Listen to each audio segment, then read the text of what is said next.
it's going to be about broken budgets. It's going to be about failure. It's going to be about things that timelines that make HS2 look like a sort of model railway extension. I don't think we want to do that. We want to look about what actually we can change that does work. And they're small things mainly, but they're the things that everybody seems to miss. Let me just give you a little bit more about myself, though, because you might want to make the decision in the next couple of minutes that, no, I don't want to listen to this anymore because I've just realised who he is. Um, I've had a bit of a varied life. I started off with a degree in philosophy, which, despite how it sounds, probably one of the more valuable experiences in my life. I mean, we've all been in that place where a philosophical shit happens. It's quite useful. If you do it with a degree in philosophy, people tend to listen. And that's usually when some £5 million project has bombed. And I do know it's 5 million because yes, I've been a CFO, but I always describe myself now as a recovering accountant. I trained, I tried, I saw the light, and then I moved on. But I think more usefully, and what this is about, and where this will come from, is I'm a psychologist, and I'm a rugby coach, and I'm also, for my sins, professional referee, which might put a lot of people off me. A rugby referee. I'll clarify that. But one of those, I think all of those give me a decent insight into human behaviour. And I've seen some pretty awful human behaviour on the rugby pitch, but I've also seen the good and I've seen what that can do. And I think it's really important to actually be able to bring all of these bits in there. And yes, I am a CIO, by the way. That's just kind of a passing thing. That's just what I do as a day job, which does mean I've seen quite a lot of technology over the years. I'm like to think I'm older than I look, but I've seen quite a lot. And I've seen quite a lot of fairly overhyped transformation projects. Oh, and just in case it isn't obvious, by the way, I'm from Birmingham, so you will get a very Birmingham spin on this. We do have a very particular view of the world in that part of the country. I'll make no apologies for it. So, right, you're all staying. Is that a good sign? Good. So, I think digital transformations on the whole tend to fail for a really simple reason. They focus on the digital and they kind of overlook the transformation. And going back to school when I was 6 or 7 years old, somebody explained to me the difference between an adjective and a noun and the relative importance of those two things. And the problem with digital transformation is digital's an adjective, right? It's a supporting word. It's only there to support the noun. The noun is transformation, and this is the problem. This the important bit is the transformation. Without it, digital wouldn't exist. We wouldn't have the adjective. And that's where a lot of these go wrong. People think digital, don't think transformation, because transformation is terrifying. It's about comprehensive change. It's big. It's scary. And I think that's one of the challenges in here. And when it involves an entire organization, it becomes a real nightmare of complexity. Yeah, we all see change from a different angle. I was really annoyed the other week because my local takeaway changed their menu and they got rid of my favorite dish. They saw that as a positive step. I didn't. And that's what I mean about the different perceptions of change. And we've got that in a world where technology is advancing, I think, quite actually at quite a terrifying pace. And it's really difficult to figure out how to keep up with technology, let alone try and create fundamental change in what we're doing. And sometimes when we do figure out what that change looks like, getting it to happen then becomes the challenge. So I think we need to look at how we actually do this. And one of the things that really strikes me is there's a lot of disruptors in the market at the moment. I think disruptors become a bit of a badge of honor. Everybody wants to be a disruptor, but the successful ones all have one thing in common. What they're not doing is just applying technology go faster stripes to what they already do. They're actually changing the way everything's done. They're using digital tools to transform markets. They're putting the emphasis on the noun, not the adjective.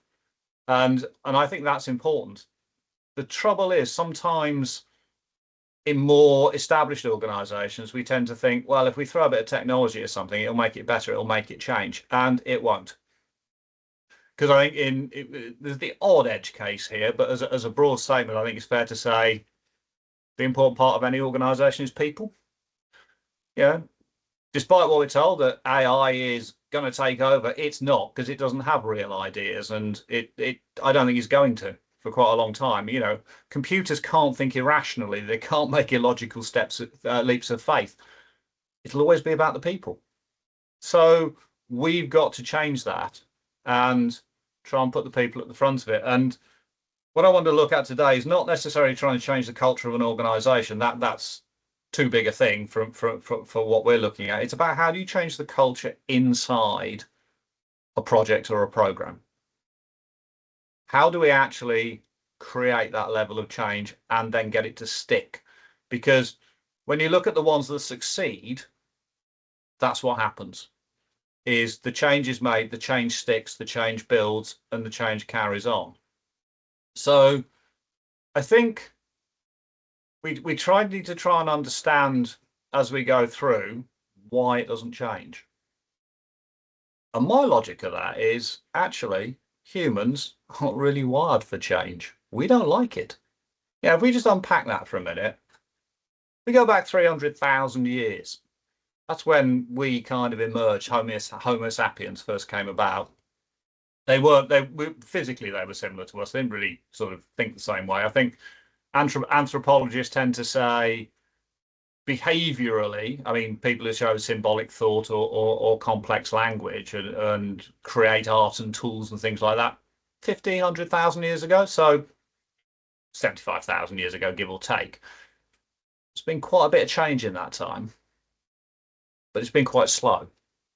I mean, partly it's slow because, 75,000 years ago, somebody had a brilliant idea in North Africa. It would probably take 2,000 or 3,000 years to get to England in the first place.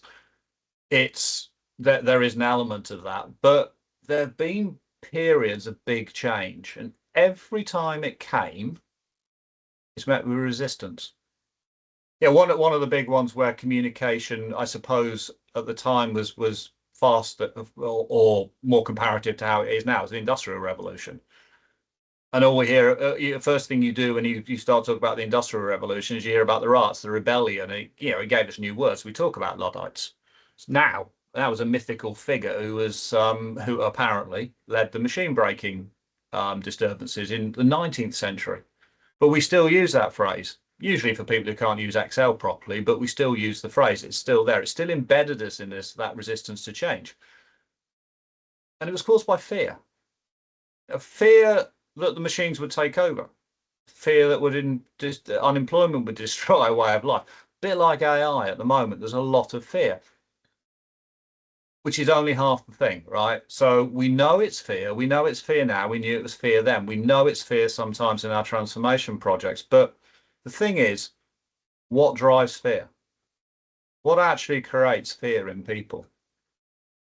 And it's not understanding what's going on. It's not understanding exactly what's going to happen or the consequence of it is what causes fear inside us.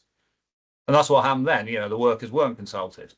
The employers didn't really understand it that much either. They just saw it as a way to cut costs. But nobody ever stepped back and looked at the whats and the whys. And I think that's really important. And then we saw the same again at the kind of beginning of last century. The factories all started switching to production lines. Skilled workers, as they were seen to be, were being kind of pushed into what they saw as manual repetitive jobs, and they didn't understand it. There was fear again. And we had the same again in the late 80s. Computers started to make some jobs redundant. The human element disappeared. Fear was there. And that's the problem, is how do we overcome that? And I guess what I want to look at is how can we overcome that inside transformation projects? Because if we can't beat the fear, it doesn't matter what you do with technology, nothing else will change. Humans will just do that. And I don't think, I mean, there's the odd exception, and we probably all know one of them. I don't think anybody ever wakes up on a Wednesday and thinks, you know what, I'm going to break the Gantt chart today. I'm going to make trouble for the project manager. I don't think people think that. They're just scared of what's going on around them, and therefore they panic. If you think about it, just imagine standing on the threshold of an open aeroplane door. See anybody's done this. Anybody jumped out of a plane on a parachute? So think about doing that, and you're going to be afraid. We're all going to be afraid. Some people will go, "No, I'm an adrenaline junkie." Yeah, you might be. I just think that means you enjoy being afraid. You're still afraid. What we're scared of is because it's unknown. And again, this is where you get to 20 odd jumps and the fear does dissipate. It's kind of the first time. And I think it's interesting how that evolves. And actually there was something somebody said earlier that I'm going to come back to in this, because what happens is eventually all of those changes I've just talked about have succeeded. Yeah, we had the Industrial Revolution, we have the factories, we have tech in our lives, we accept it. It's become normalized now. And that's interesting because we resist change, but eventually it becomes normal. And then the new normal becomes the thing we don't want challenged. But that's the problem. That does take time. And I think the question is, how do we learn to normalize it? Well, one of that is time. It is quite simple. Over time, the threats reduce because we see it not happening. The thing we were perhaps afraid of didn't happen. The original rebellions against the industrialization lasted for decades. And I've come across businesses today still have very little technology because there's a little bit of distrust. I found a company the other day with a computer in the corner of the office because that's the email computer. We don't trust the internet. We're not connecting anything else to it. Yes, it's 2025, and yes, that statement was true. I was like, okay. And when I spoke to them, it was just fear. And it's something, I think something had triggered it somewhere in the past. And that's the thing. Fear is caused by what we perceive as a direct threat. The direct threat of jumping out an aeroplane is the parachute might not open. We'll see that. That's quite clear. But as the next generation comes along, or the next or time progresses, and that fear tends to subside, because as the next generation come along, they're already entering a world where the change is there, and what is new to who were there before is now normal to them. And I think that's important. It's that thread. So people do resist change, and the fear is the immediate impact to them. It's what's in it for me, what's going to happen to me. It's almost always at that very, very simple level. And then when the threat kind of subsides or the new generation comes along, the new normal just becomes the normal. And so there is a bit of adoption. And it kind of works. But there's a flip side to fear as well. People fear change, but they also kind of seek comfort in the current. That's how it's always been done. How many times have you heard that phrase? But where does that phrase come from? We've got this double whammy of I don't want to change because it's good the way it is, and then we've got change scares me. And the bizarre thing is, I think a lot of that comfort in the current comes without any foundation in logic. There isn't that's the way we've always done it. That's not necessarily logical. And it's really interesting how people behave. There was a guy in the 1960s, going back to my psychology. He was a psychologist, a guy called Stevenson, and he put 5 rhesus monkeys in a cage. And in the middle of the cage there was a ladder, and at the top of the ladder were bananas. The monkeys were well fed. They still put bananas at the top of the ladder. First time a monkey tried to climb up that ladder to get the bananas, all of the monkeys in the cage were sprayed with cold water. So eventually those 5 monkeys, well, not eventually, fairly quickly, those 5 monkeys learned that trying to reach the bananas means they're all going to suffer. So every time somebody tried to climb the ladder, the other 4 monkeys would pull him down. That makes sense. It's learned behavior. We all go through that. Then what they did was they took one of the original monkeys out and put a new monkey in. He's got no idea about the water. That monkey, hey, sees the bananas, goes straight for the ladder, immediately tries to get the other 4 pull him back, because they don't want to get sprayed. Okay, kind of logical. Over a period of a few weeks, they replaced all of the monkeys in the cage. Every time a monkey tried to climb the ladder, the other monkeys pull him back. And yet, none of those monkeys has ever been sprayed. They've learned from each other that no one climbs the ladder is a rule, and they're enforcing it. Nobody knows why. And that's what we get. You look around businesses quite a lot, and I'm quite blunt sometimes. I'll go, yeah, this is 5 monkey syndrome. That's what happens. People learn that behavior. We believe our current approach works because everybody else around us does it, and nobody else wants to be the person nobody wants to be that person who goes, why are we doing this? And that's the thing. We have to try and get around that. We have to try and challenge that comfort zone when we're trying to get change, when we're trying to drive through a project, when we're trying to understand it. But we're trying to understand a thought process that's 75,000 years old. That's a battle. That really is about, and AI is not the answer to that battle, by the way. So one of the ways to do it is to try and remove that fear. We fear what we don't understand. We fear standing on the edge of the open airplane doorway. But like I said, after several jumps, that fear will subside. I mean, I suspect in that case, it's probably always a little bit healthy fear is quite good. But that sort of paralyzing terror will go away. It's the number of times you've heard somebody finally do something they said terrified them, and then what do you get? You get again, again, again, which makes me sound like a 5-year-old. That's exactly how it works. But that's the point, actually. That's how we grow up. That's how we progress through life.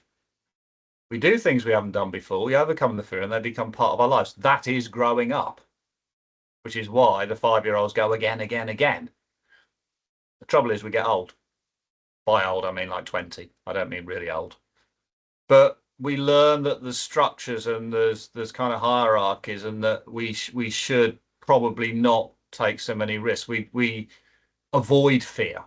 Society doesn't encourage fear because it seems to be bad for us.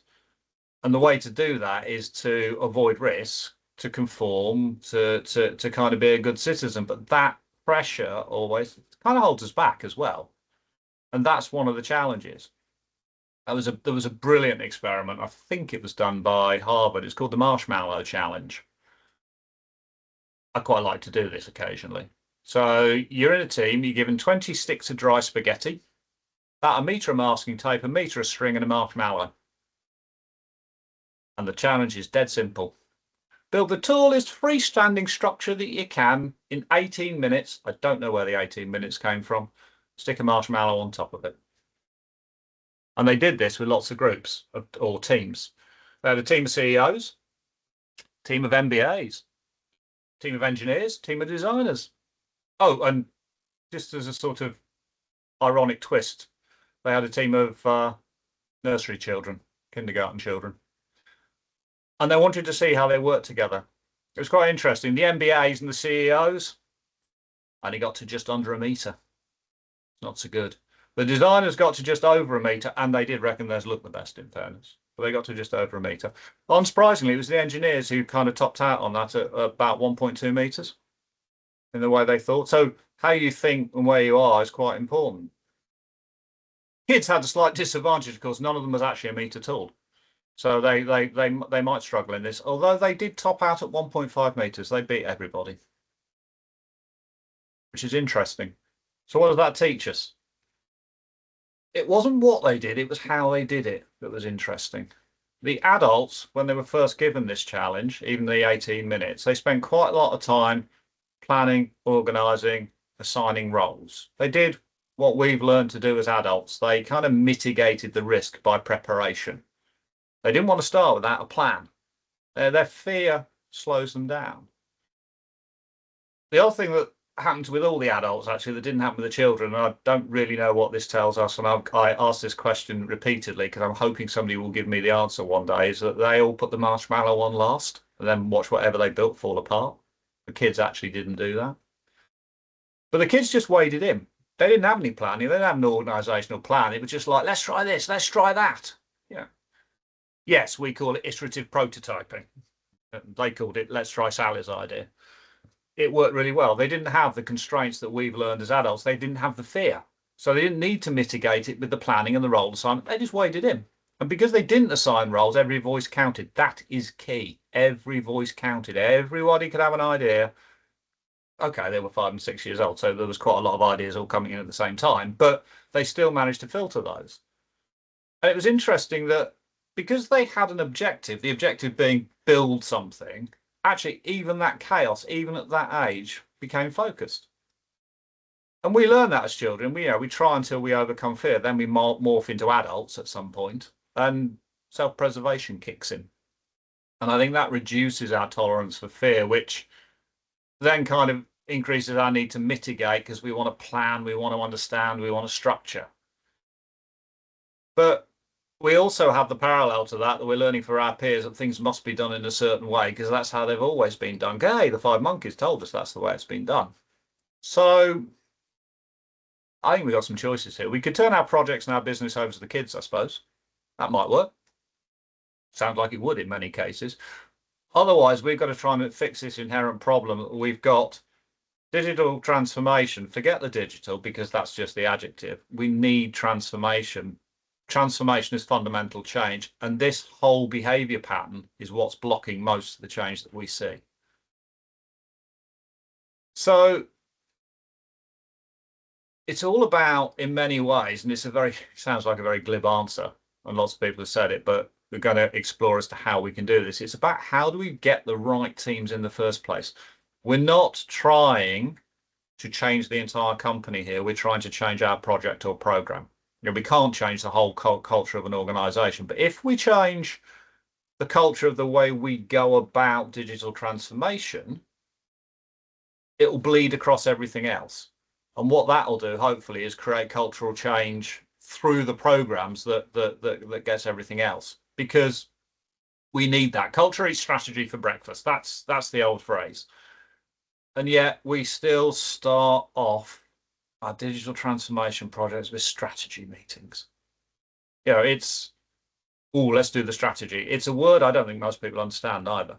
It's just something we feel like we have to do. I mean, yes, we need some meetings. Of course we do. We do need to know where we're going. But I think the problem is, first of all, with these strategy meetings, I think they're quite elitist. It's everybody goes, who owns digital transformation? Oh, we've succeeded. It's the C-suite. It's like, no, that's not succeeding. That's just finding somebody more senior to us to blame in a lot of cases. That's not really the answer either. And quite often when they do that, they will set a strategy that is so divorced from reality that it's always going to be achievable. And it's quite often written in ridiculous language as well. That's something else the marshmallow experiment showed us. The children simply had build it tool, stick the marshmallow on top. Those are the phrases that kept coming out. The language from the other group sort of morphed into a process that made you feel like they were trying to split the atom. It was a really simple objective and they complicated it. Yes, every organizational team needs a strategy. They need a direction. But I think, first of all, you've got to get what the kids got instinctively is you've got to get that sort of strong bonding culture to allow that to happen. And if the first reaction when you're trying to work that direction out is, oh, we need roles, we need rules, I think you've instinctively lost the plot there a little bit. Because what will then happen is you will divert the direction in the way of the roles and the rules rather than trying to find the answer. And it's about how do you break that down. So I am going to go to rugby. I can't help it. It's just part of who I am. But there's so much I think you can learn from rugby, and you don't need to understand rugby to understand what I'm going to share now. The most successful rugby team of all time is the New Zealand All Blacks. That's undisputable. And I don't mean, they're currently the most successful or they've had a few periods of success. They were formed in 1903 and they have never been below number 5 in the world rankings, ever. For some perspective, England, who are not a bad rugby team at all, are currently 6. So they've kept that for 120 years. The All Blacks have stayed there, and rugby has changed massively over time. So have they done that? And it's really simple. It does come down to the culture about how they build that team. And I think this is such a lesson that I try and pick out when I try and put these teams together to drive change. We do the same thing. And their philosophy is really simple. It's not the best rugby players that make the best All Blacks. It's the best people. You could be the best rugby player in New Zealand, but if you don't live by their values, you'll never, ever become one. They're ruthless about it. They sum it up in one sentence. No dickheads. They are really clear. We have a way of doing it. If you don't want to do it our way, and I don't mean that in the, oh, it's the way it's always been done. It's a cultural thing because rugby has changed massively over the last 120 years. Even in the last 10 years, I can tell you as a referee in the last 10 years, I now have to go on courses every year to find out what the changes are. Whereas before I just pick up the 3 changes they give me and gone, yeah, that's fine. But throughout this landscape of change, the All Blacks have still been consistently the best because they don't fight the change, they don't complain, they get on with it. Their culture is what allows them to adopt, adapt, and improve in all of this. And they believe in themselves because they have that. And I think that's important as well. If you get the right culture, you get that belief, that gives you the ability to change because you're not changing alone, you're changing as a collective. And that's significant. I also think they're perhaps the most humble team I've ever come across. And I think that humility in there is also a key factor.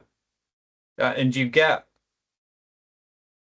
a better sense of that when you look back on the Marshmallow experience. The kids weren't worried about the status or the individuals. They got together. That's a form of humility. Yeah, and they've got a simple set of unwritten rules. There was in the 2019 World Cup, there was a huge amount of publicity around the Japanese rugby team because you know what, they cleaned up their changing room. They swept it all up. They put it all in there. Photos was it went viral. Everybody went fantastic. Oh, it's the Japanese. It's such a gesture of humility. It's a fantastic new phenomenon. The All Blacks have been doing it since 1903. I just don't tell anybody. At the end of the game, it's really simple. The captain, the most senior players sweep the sheds. Their philosophy is nobody looks after us. We can do it ourselves. But they don't make a big deal out of it. Again, there isn't this need to push and make a point. It's like we've just got a job to do. Let's just get on with it.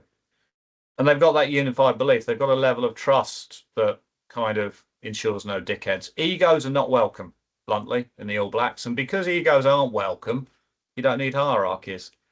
You know, permission to speak's not needed. And this is really, really important about how we translate this into the projects and the programs. Everybody has a view. And I think the other thing I like about them, and I think, again, we tend not to do this if we're not careful inside our projects and programs, is they always ask themselves a question at the end of every game, which is, what can we do better? Even when they've won, the first question is, what can we do better? They're not interested in the problems. They don't dwell on the mistakes or the issue because in the what can we do better, they will answer it. But the phrasing of it, it's a positive question. It's not a negative question. And I think that, again, can inform how we can go about building a successful program or project. So I think, the question is, why can't we make our projects and programs run that sort of parallel course to the All Blacks? Why can't we sustain this consistently over time? And actually, do you know what? Most rugby teams can't either. They are the only ones who've done it, or even sporting teams in general, I guess. But and I think the reason we do it is, or they get it right, is when you look at how we build teams, when we start to go out and look at the people we need to put in our transformation team, we have a tendency to look at skills. We look for the people with the relevant skills, or people with similar experience, or people with a proven track record. What's the first thing you do when you're talking to a potential partner or a consultancy? Where have you done this before? Prove to me you've got a track record. The problem is what that achieves is more of the same. They'll do what they did before. The world is changing. It's what, bluntly, what use is 20 years experience in something today when the world's changing so fast? But more importantly, if we want transformational disruption, how are we going to do that by building programs, projects, and organizations that are just built on years of experience? We won't do that. And then when we bring somebody else into the organization that does things differently, the chances are pretty good that the 5 monkeys are going to win again. And that's where we have a challenge. They'll become, the new person will become the awkward person, that challenger, that one who really annoys people. And one person also won't be enough to change it. We focus on skills so much that sometimes cultural fit just becomes an afterthought. It's about how we build the teams. It's about how we bring the different people in and get that culture that drives the change. We need to pick our teams differently. And you hear it a lot from the founders of businesses. They'll start with a mission, a vision, a culture, and they'll stick to this as they start to grow. But then that growth becomes bigger. And what happens is the culture gets left behind because they're then trying to find the right people with the right skills in the places that they don't necessarily understand so well. And we all have perceptions about what we think are the right people to do the right jobs. You know, we've all got the stereotypes. I mean, trust me, having been a psychologist, an accountant, and a CIO, I've had the three worst jobs in the world for stereotyping. And when I go to a party, it was like people would say, "What do you do?" "I'm a psychologist." And I get assailed with all sorts of questions about relationships, the odd behavior of their children, why people were depressed. Yeah, it didn't really matter me trying to explain to them that I'm an organizational psychologist. I honestly don't know the answer to those questions. We associate, we get the stereotypes. And God's sake, don't ever tell anybody you're an accountant at a party because you get all of their tax questions. And I think that's the key. So how do we actually try and get around this, I think, is how we're trying to build it. How do we find an approach that allows us to create the change, but bring everybody on the journey? Because the more people get on the journey, then we get momentum, then we get the change, and then it'll stick. And yeah, look, there's always going to be a small minority who will resist change. They just will. But if we can create the wave, then they won't have the ability to act as a brake on it. And I think this becomes quite key. This is where I think we need to change how we go about forming a program or a project in the first place. And that's the bit I think we tend to get wrong. And that's the bit, if we make this what I regard as a small change, I think we can break a lot of those patterns that I've just talked about. And the question is, why are we even doing this? Now, that sounds like a really dumb question. Of course, everybody knows the answer to that, except they don't. And when they do, they then don't share it in a way that's understood. I think there's two camps of people who are looking at digital transformation. I call them the thrivers and the survivors. There isn't a wrong camp to be in. And first of all, I think it needs a bit of honesty about where you are, because that helps. You know, the thrivers are those that are reacting. They're going on about they are panicking about what's happening around them. The business is under pressure. The market's getting eaten. They're reacting. That's okay. Just understand that. And some people are just, they're being really proactive. And one of the things I do notice is without being very clear about which one you're in, it does tend to affect the way people behave. So the reactors tend to say, right, it's a big program. It's going to achieve this. It's going to solve all of these problems. And it's got a clear path and an end goal. Again, that's not wrong, but it's about how you articulate it. Whereas the sort of proactors, they're a little bit more, they're not quite so driven in such a way. And you get maybe some smaller changes. They do a lot of route shifting as they go. And I'm not talking here about, we go waterfall or agile. It's the underlying mindset that matters, but we need to understand that. And we need to share that with everybody. And I think some people, either they don't know or they don't want to share it. And that becomes important. But the why we're doing this does sound blindingly obvious. And I haven't come across many transformations that will tell you that they don't know the answer to that. But the way they answer it, I think, is the important part. And it's a really simple example of what I mean here. Who invented the MP3 player? And if you ask that question to most people's minds leap to the iPod, Apple, because it was a definitive invention. It kind of forever changed how we listen to music. Except that Apple didn't invent it. Sony did, about 18 months before. And they launched a multi-million-pound advertising campaign because they recognized their invention would be that seismic change in music consumption. Campaign was brilliant. Told you all about the data compression, the battery life, the storage size, their proprietary 8-track format, how brilliant their engineers were. And then Apple rocked up 18 months later and just said, it's 1,000 tunes in your pocket. That worked. Sony died. Apple went for an emotional connection. They went for a why that people looked at and could understand the answer to the question, what's in it for me? Because we're all fundamentally selfish in that respect. And they answered the question that every big change needs to answer, what's in it for me? Right. Now go back and take all the last digital transformation projects you've ever worked on and ask yourself, are we a Sony or are we an Apple in the way that we've put it out there? Does it go out and emotionally connect to the people in your organization so they actually can get up in the morning and understand how it affects, maybe not them directly, but how it affects the business and therefore them? It's emotional.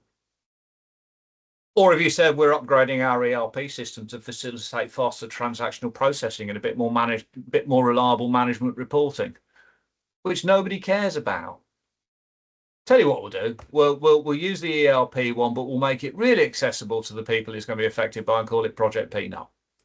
Because you know what? If you give it a great project name that doesn't mean anything, you can put posters all around the office and people will know what's going to happen. We're not communicating at all in the right way. And we've probably all done it. You know, we've all sat in meetings and used the meaningless business phrases. We've all probably sat there and played bingo while other people do it as well. But that doesn't work.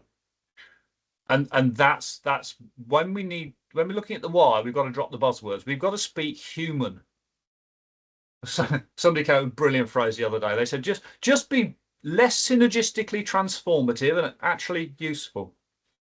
And I think that's the key. We have to change that because that's what removes the fear because we get the emotional connection. And if you want change, the best way is to tell everybody. And I don't kind of mean tell everybody after it's been decided or mapped out, but actually go and ask people beforehand as well. That's the other bit, because that's how you'll find that language. You won't find the language of whatever the program equivalent of 1,000 tunes in your pocket is by sitting in a room or getting in consultants. It's about going and talking to people. Lots of people. The problem is we get the message that we live in a data-driven world, and we can't make a decision unless the data tells us. And of course, not everybody in the business has access to all the data. So maybe it is a ridiculous idea to go and ask people for their views. Except the thing is, if we only ever do things because data says so, we're actually never going to make any progress anyway. Because if you take the data, it doesn't work. The data told Henry Ford to build a faster horse. The data told Steve Jobs his customers weren't as inventive as his team. The data told Einstein relativity wasn't even a thing. And I don't think Zuckerberg had any data at all when he built Facebook. And it's like most ideas don't come from data. They come from the inner recesses of human imagination. And everybody, to a greater or lesser degree, has that. So we need to go and ask people to try and get that wider view so we can then define the why in those human emotional terms. That way we will get people to come along on the journey with us. Start with the why, but make it really clear. And to be honest, there's always two versions of the why. There is the public version and the internal version. Yeah, the public version, 1,000 tunes in your pocket. I'm pretty sure that the board of Apple had a little bit more than that to work against. They will have understood it needs technology, it needs finance, we got to cut all of the stuff that we need to know, but they didn't put that out there. And they didn't put that necessarily out into Apple either. Every time it was spoken outside of those kind of really dull meetings that are necessary, don't get me wrong, they're necessary, but they're not important. The public reference was put out there and it was measured against the public reference. And I think that's the problem. We confuse communication with navigation. We think we hold the stand-ups, we hold the town halls, we send the comms mail, we put up posters, and we try and describe the big, complicated journey that we're on. We think we're communicating. No, we're navigating at that point, and people don't want navigation. They want communication. Yeah. We share that phase 2 is completed successfully, and we're now entering phase 3 because we live and breathe this. Steve in the warehouse doesn't. In fact, he doesn't have the context, and he doesn't really care. He just looks at that and thinks, well, that's a bit odd. That could get in my way. And actually, in reality, why should he care? Nobody asked him or his colleagues. And I think that's part of the problem. But we also don't know how to ask people because we think, oh, if 300 people work here, it's going to take us forever. It's not. And this is something else I learned from rugby as a coach. I'd love to say every team I've ever coached has been absolutely brilliant. They haven't. And we have to make changes. We have to try and work things out. But I simply, at the end of every game or at halftime, I only ask 3 questions. I can get round a squad in minutes. And the simple questions are, what are we doing that's working really well? That's the first question. I think it's a really important question to ask. But do you know what? It's a question that never gets asked when we're trying to define a change project. Because we think, well, why do we need to know what's working well if we're trying to change things? Well, it's the most important because actually that's also sometimes changes about building on what we're doing well as opposed to not doing the rest of it. And actually it also informs how I listen, not how I ask, but how I listen to the answer to the second question, which is what are we doing that isn't going so well? Because what I'm trying to do is find overlaps in that. I'm trying to work out what does need changing, but what we also have to be careful to keep, or sometimes the illusion of keeping. So it's not always that. And the final question I always ask them is if you could change anything at all, what would it be? Because that's when you get the wild ideas. You get potentially impossible ideas or ones that aren't, process or outcome specific. But sometimes it's those wild ideas that give you the seed for a radical change.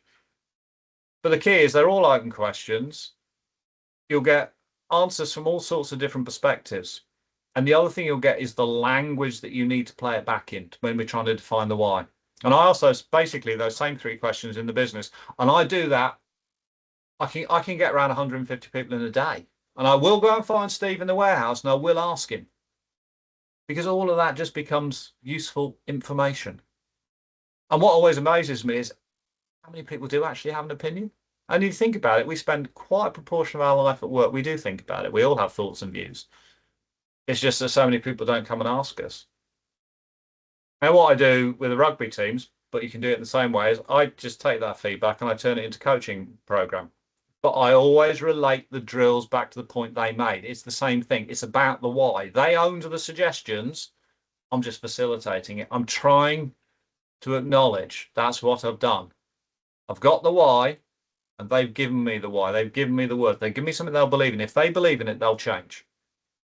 And then we try and create the what. And that's where those programs that come in. But the trouble is, we often miss a phase. And we miss a phase by going, the what is the project plan. It's that detail. It's that piece that we live by. It's not. It's a piece that comes in between.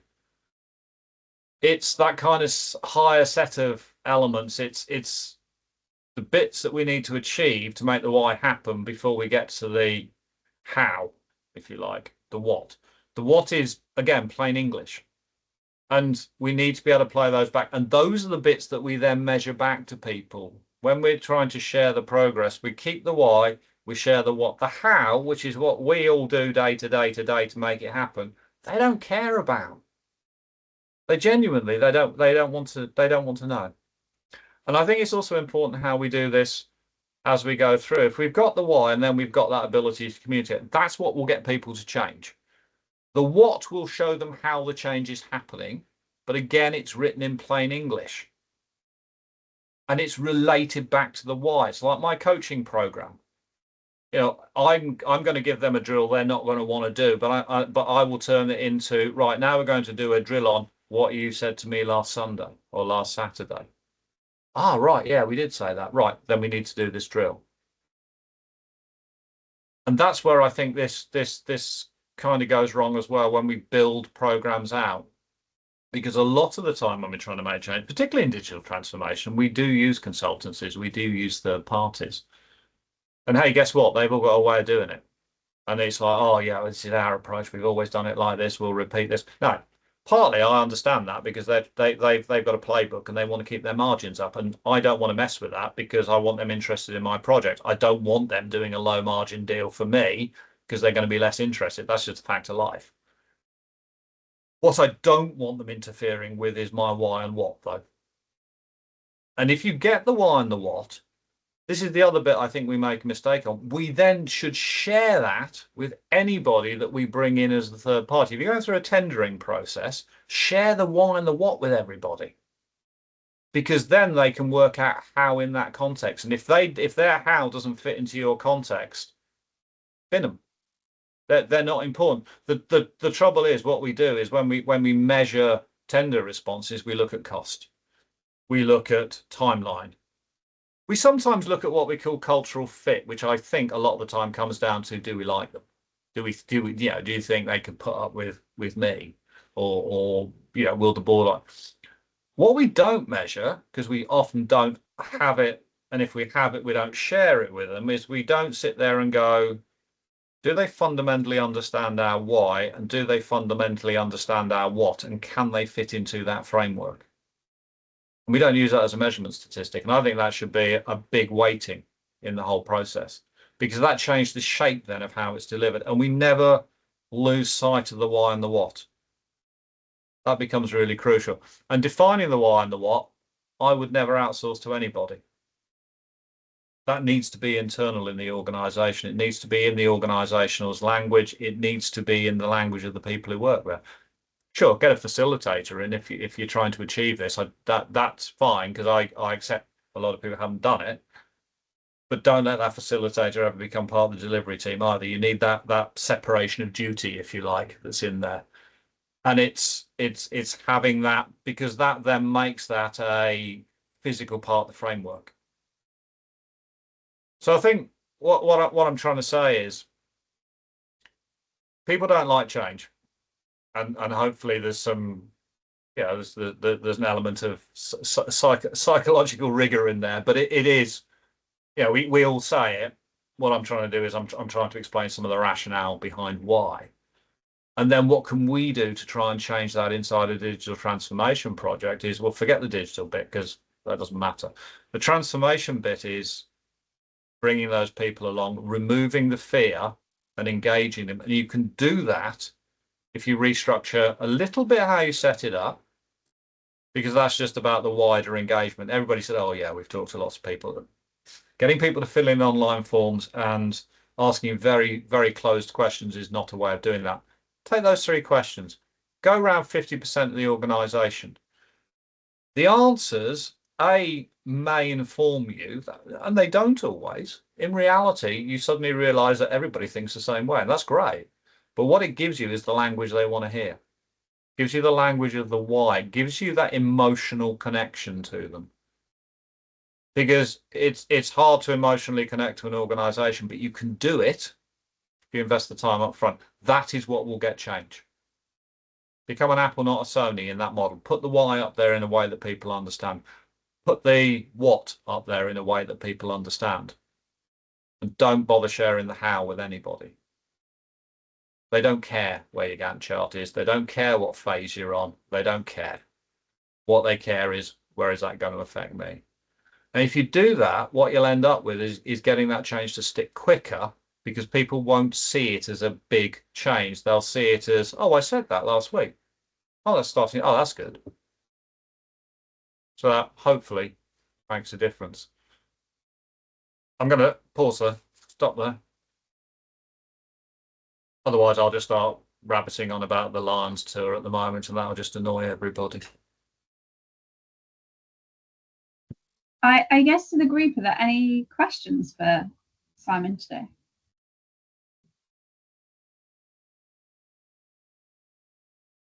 I don't mind actually asking something, Simon. It's less of a question, it's more of an observation. I feel this in a lot of organisations when it comes to change. If I'm being really open, I don't think anywhere I've worked has done it effectively.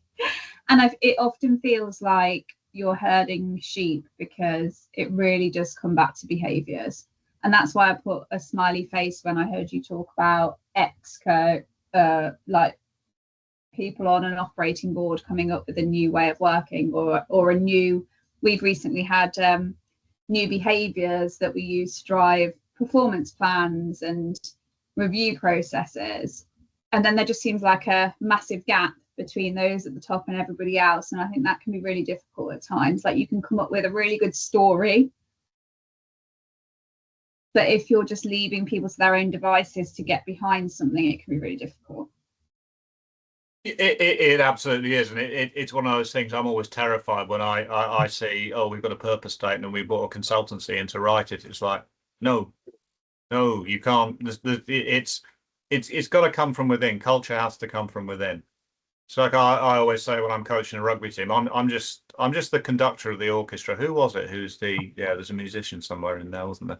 But it is exactly that thing. I'm just the conductor. It's the musicians that actually need to drive it, and that's what we need to do in organisations. We need to get that thought process and that information right. And it's language. It really is about language. You know, and I'll say this as a consultant, we talk absolute bollocks a lot of the time, and we don't talk in the plain language of people who understand.